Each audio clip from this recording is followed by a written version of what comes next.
Nisa suresinin 39-cu ayəsində buyurur.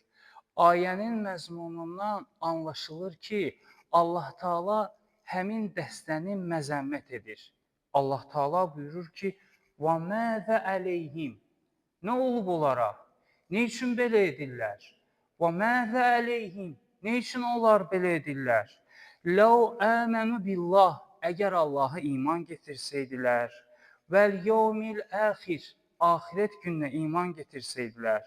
Və ənfəqu mimmə rəzəqəhumullah.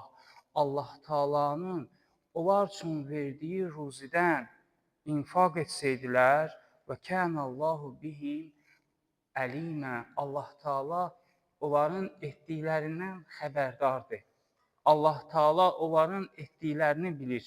Və bu ayədə Allah Taala buyurur ki, nə üçün onlar etmirlər?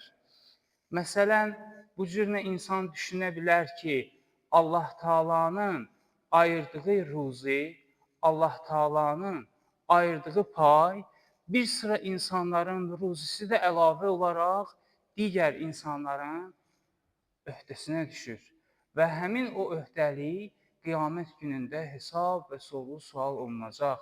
Düzdür, bizim dinimizdə vacib olan əməllərdən biri xums və zəkatdır ki, bunların hər birinin ayrıca hökmü var.